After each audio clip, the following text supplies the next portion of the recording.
একটা হাদিস শুনো, তিরমিজি শরীফের হাদিস। হযরত আবু হুরায়রা রাদিয়াল্লাহু তাআলা আনহু বর্ণনা করছেন, মনোযোগ সহকারে শুনো, গুরুত্ব দিয়ে শুনো।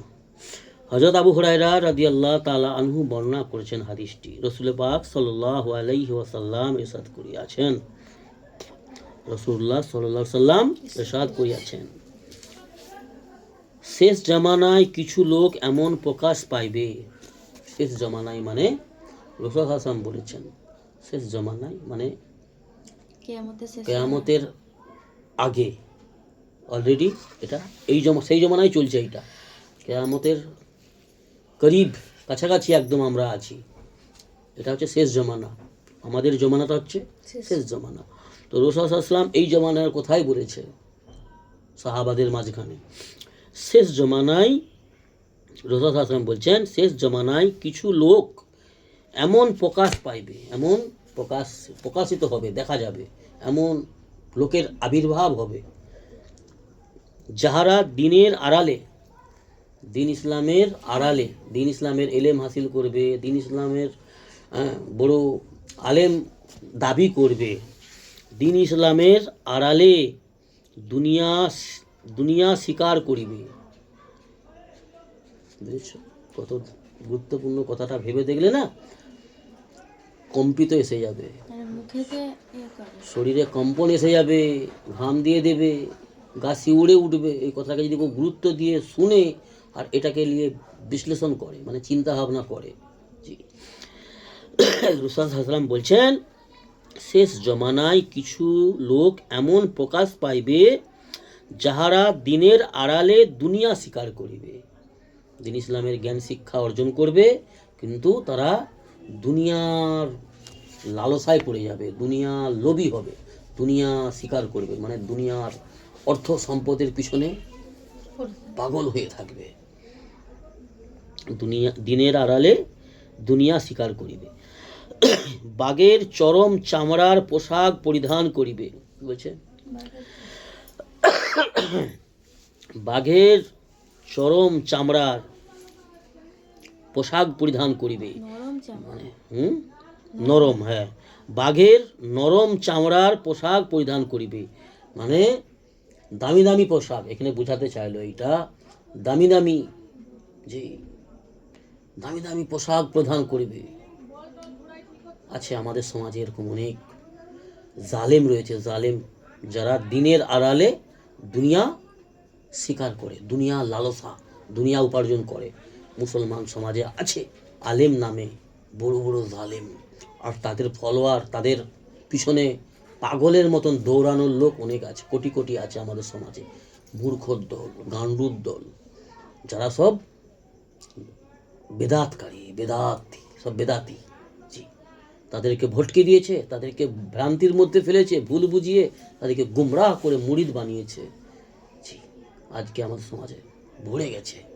তো কি বললো, বাঘের নরম চামড়ার পোশাক পরিধান করিবে, যাহাতে লোকেরা তাহাদিগকে দুনিয়ার প্রতি অনাসক্ত মনে করে। মানে তারা এমনভাবে থাকবে যে দামি দামি বাঘের নরম চামড়ার পোশাক পরিবে, দুনিয়ার তাদেরকে লোক দেখে মনে করবে বিশাল বড় অলি মানুষ, বিশাল বড় অলি মানুষ। আজকে আমাদের সমাজে, মুসলমান সমাজেও আছে আর কিছু অমুসলমান সমাজেও আছে, যারা সাধু সন্ন্যাসী সেজে, যারা পীর সেজে, জি, তারা দুনিয়া উপার্জনের জন্য মালদার, হারাম কি হালাল, হারাম খোর সব, খালি পয়সা চাই, লোককে বোকা বানিয়ে লোককে লুটপাট করছে, জনসাধারণকে। জি জি, তো তাহাদেরকে দুনিয়ার প্রতি অনাসক্ত মনে হইবে, তাদেরকে দেখে লোকেরা মনে করবে, তাদেরকে যে দুনিয়া থেকে এরা মনে হয় মুখ ফিরিয়ে নিয়েছে, একদম খুব প্রচুর বড় ওরই মানুষ। জি জি, ভাইজান, বাপজান, পীরজান, কত কি বলবে। নিজের মা বাপের সঙ্গে দুর্ব্যবহার করবে, তাদের মুরিদরা, সাধারণ মানুষ নিজের মা বাবার সাথে, নিজের স্ত্রীর সাথে, নিজের ভাইদের সঙ্গে দুর্ব্যবহার করবে, আর তাদের কাছে মাথা ঝুঁকাবে, তাদের কাছে কি করবে খুঁজে পাবেনি, পাগলের মতন দৌড়াচ্ছে পীরের পিছনে। পীরজান, ভাইজান, বাপজান, কত কি জান। জি। আর নিজের মা বাবাকে আজে বাজে ভাষা বলে গালিগালাজ করে। জি। তারপর কি বললো, দুনিয়ার প্রতি তাদেরকে অনাসক্ত মনে করিবে সাধারণ মানুষ, তাহাদের জিবা চিনি অপেক্ষা অধিক মিষ্ট হইবে। তাহাদের জিবা মানে যারা এই যে দুনিয়াখোর, যে দুনিয়াখোর, দিনের আড়ালে দুনিয়া স্বীকার করে যারা, আলেম নামে ভণ্ড জালেমের দল, তাদের জীব চিনির থেকেও মিষ্টি হইবে, কিন্তু তাহাদের অন্তর বাঘের ন্যায় হইবে, হিংস্র। তাদের অন্তর কিরকম হবে? বাঘের ন্যায় হিংস্র, খালি কার মারি, কাকে ছোবল মারি, হিংস্র পশু। তাদের অন্তর এরকম হবে, হিংস্র পশুদের মতন। আমাদের সমাজে আছে গলাবাজি করে করে গলা ফাটিয়ে, তার কথা কেউ বুঝতে পারেনি, গলা ফাটিয়ে 1 ঘন্টা 1.5 ঘন্টা কিছু কাহানি কেচ্ছা শুনিয়ে গলা তেড়ে তেড়ে একদম স্টাইল মেরে মেরে টান সুর করে এমন জনগণকে পাগল বানাবে, তার কথা না সে নিজেই বুঝলো না জনগণও বুঝলো। ভুল ভাল বকে দিয়ে লুটপাট করে নিয়ে 30-40 পকেট ভরে পয়সা নিয়ে ঘরে যে মানে একদম আয়েসের ঘরে থাকে, আরামের বিছানা, আরামের ঘর, বিশাল বড় বড় হাভেলি তাদের আমাদের সমাজে আছে, আমাদের দেশ জুড়ে আছে, বিশ্ব জুড়ে, পৃথিবী জুড়ে অনেক আছে। তো তাদের অন্তর হবে বাঘের মতন, হিংস্র পশুদের মতো। তাহাদের ব্যাপারে আল্লাহ তাআলা ইরশাদ করছেন, এমন মানুষ যারা দিনের আড়ালে দুনিয়া স্বীকার করে, যাদের মুখ হয় চিনির মতন মিষ্টি, জি, কথাবার্তা খুব চিনির থেকেও মিষ্টি, জি, কথাবার্তা একদম ফেরেশতার মতন, কিন্তু তাদের অন্তর হিংস্র পশুর মতন, কাললুটি, কার মারি, কিভাবে সবাই কি করে আমাকে দেয় পয়সা। জি, এইরকম চিন্তা ভাবনা যাদের আছে, আল্লাহ তাদের ব্যাপারে ইরশাদ করছেন কোরআনে, ইহারা কি আমার ঢিল দেওয়ার কারণে ধোঁকায় পড়িয়া রহিয়াছে, না আমার ব্যাপারে নির্ভীক? এরা কি আমার ঢিল দেওয়ার ব্যাপারে ধোঁকায় পড়িয়া আছে, নাকি আমার ব্যাপারে নির্ভীক হইয়া গেছে? আমার ভয়ই তাদের অন্তর থেকে হেঁটে গেছে। এই সমস্ত ব্যক্তিরা যারা মানুষকে লুটে, এদের ব্যাপারে আল্লাহ বলছেন। তারপরে কি বলছেন, নির্ভীক হইয়া আমার মোকাবিলায় দুঃসাহস দেখাইতেছে। কি বলছে, এরা কি আমার ঢিল দেওয়ার কারণে ধোঁকায় পড়িয়া আছে, নাকি আমার ব্যাপারে নির্ভীক হইয়া আমার মোকাবিলায় দুঃসাহস দেখাইতেছে?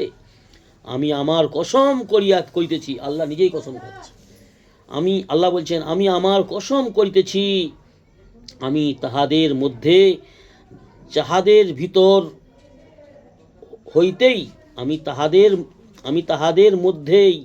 তাহাদের ভিতর হইতেই এমন ফিতনা খাড়া করিব। যারা আজ তাকে পীর বা তাকে মাথায় তুলে নাচতেছে, তাদের মধ্যেই, তাদের অন্তরেই আল্লাহ পাক এমন ফিতনা সৃষ্টি করে দিবে যে তাহাদের জ্ঞানীদেরকেও দিশাহারা ও পরেশান করিয়া ছাড়িব।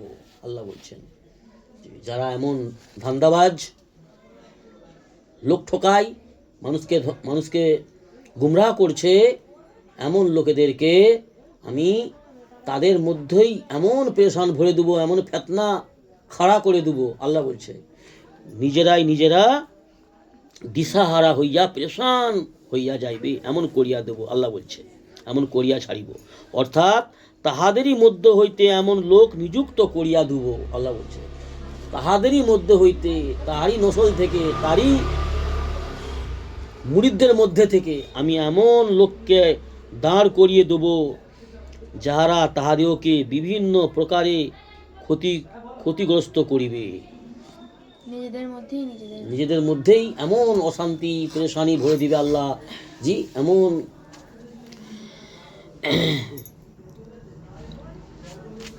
দিশাহারা করে দিবে, বা মানুষকে এমন ফিতনা ছড়িয়ে দিবে আল্লাহ, বা তাদের মধ্যেই ফিতনা ঢুকিয়ে দিয়ে কি করবে, তাদেরকে ক্ষতিগ্রস্ত করিয়া দিবে, অর্থাৎ তাদেরকে তছনছ করে ছাড়বে।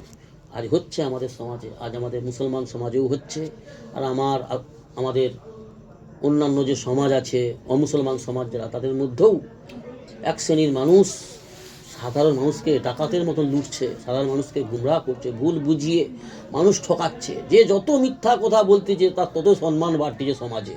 কিন্তু এটা হচ্ছে ক্ষণস্থায়ী, চিরস্থায়ী কখনো হবে না। হক হক জয় হবে, না হক বিজয় হোক, মানে পরাজয় হবে, হারবে। সত্য জয় হবে, মিথ্যার জয় কখনো হবে না। তবে যারা মিথ্যা কথা বলে, যারা মানুষ ঠকায়, তারা কিছুদিন একটু ফেপে উঠে, একটু চমকায়, জি। তারপরে আল্লাহর যখন মার আসবে, আল্লাহর যখন পাকাড় আসবে, আল্লাহ তাদেরকে নাস্তানাবুদ করে দেবে, তাদেরকে ধূলিসাৎ করে দেবে। অর্থাৎ আমাদেরকে নিজেকে বাঁচতে হবে ভুল পথ থেকে, ভ্রান্তির পথ থেকে, এবং নিজের পরিবার, নিজের সন্তান, নিজের আনেওয়ালা প্রজন্মকে কিভাবে ভুল পথ থেকে, ভ্রান্তির পথ থেকে, গুমরাহির পথ থেকে, এই যে বহুরূপী যে মানুষগুলো আছে যারা পীর সেজে, ভণ্ড যে সেজে যারা মানুষকে পথভ্রষ্ট করছে, এদের থেকে চিনতে হবে আর এদের থেকে সতর্ক থাকতে হবে, সাবধান থাকতে হবে। আল্লাহর সঙ্গে তাল্লুক জুড়তে হবে, আল্লাহর রাসূল সাল্লাল্লাহু আলাইহি ওয়াসাল্লামের সুন্নতগুলোকে নিজের জীবনে বাস্তবায়ন করতে হবে, নিজের রাসূল সাল্লাল্লাহু আলাইহি ওয়াসাল্লামের সুন্নতগুলোকে জানতে হবে আর মেনে চলতে হবে। রাসূল সাল্লাল্লাহু আলাইহি ওয়াসাল্লামের সুন্নতের উপরে জীবন যাপন করাতেই সফলতা। রাসূল সাল্লাল্লাহু আলাইহি ওয়াসাল্লামের সুন্নত ছেড়ে, আল্লাহর বিধান ছেড়ে, কোরআন সুন্নাত ছেড়ে, কোরআন আর সুন্নত ছেড়ে আল্লাহর হুকুম আর রাসূল সাল্লাল্লাহু আলাইহি ওয়াসাল্লামের সুন্নত ছেড়ে কেউ কখনো সফল হতে পারেনি আর কখনো পারবেও নি। আল্লাহ আমাদের দ্বীন ইসলামের সহি বুঝ দান করুন এবং দ্বীন ইসলামকে যথারীতিভাবে ইখলাসের সহিত, খুজুর সহিত রাসূল সাল্লাল্লাহু আলাইহি ওয়াসাল্লামের সুন্নত তরিকায় মেনে চলার তৌফিক দান করুন। আল্লাহুম্মা আমিন। বুঝে আসছে? সুবহানাল্লাহি ওয়া বিহামদিহি, সুবহানাকাল্লাহুম্মা ওয়া বিহামদিকা, আস্তাগফিরুকা ওয়া আতুবু ইলাইক। সুবহান রাব্বিকা রাব্বিল ইজ্জাতি আম্মা ইয়াসিফুন ওয়া সালামুন আলাল মুরসালিন, আলহামদুলিল্লাহি রাব্বিল আলামিন। দ্বীন ইসলামের যখন কোন মজলিস শেষ হবে, দ্বীন ইসলামের মজলিস যখন কমপ্লিট হবে, তখন এই দোয়াটা পড়তে হয়, যে দোয়াটা পড়লাম। প্রত্যেকটা কথা, প্রত্যেকটা দেখা, চলা বলা, শোয়া, ঘুমানো, জি, বাথরুম, কাজ কাম, রান্না, জি, শাকসবজি কুটা, কাপড় কাচা, প্রত্যেকটা কাজ যদি সুন্নত মোতাবিক করো, জিকির ফিকিরের সঙ্গে করো, রাসূল সাল্লাল্লাহু আলাইহি ওয়াসাল্লামের সুন্নত মোতাবিক করো, সেই কাজের দ্বারাই আল্লাহ বড় খুশি হবে এবং নিজের বেশি লাভ হবে, নিজের উপকার হবে, নিজের কাজে আসবে। আর না হলে সাধারণ মানুষের মতন, অমুসলমানদের মতন জীবন কাটিয়ে দিবে। জীবন তো কেটে যাবে, সময় তো কেটে যাবে, কিন্তু এই সময়টার জন্য আফসোস হবে যে সময়গুলো আমরা নবীজির সুন্নত ছেড়ে অতিবাহিত করলাম। জীবন তো কেটে যাচ্ছে, কেটে যাবে, সময় কারোর জন্য দাঁড়ায় না, কিন্তু প্রত্যেকটা সময়ের গুরুত্ব আছে। আর এই প্রত্যেকটা সময়ের গুরুত্ব যেদিন বুঝে আসবে মৃত্যুর পরে, সেই দিন কিন্তু আফসোস হবে, আর সেই দিন আফসোস করে লাভও হবে না, আফসোস বেকার হবে। কথা বুঝে আসছে তো? সময় থাকতে থাকতে সময়ের কদর করো, সময় থাকতে থাকতে সময়ের মূল্যায়ন করো, কাজে লাগাও। আল্লাহ আমাদের তৌফিক দান করুন। আল্লাহুম্মা আমিন।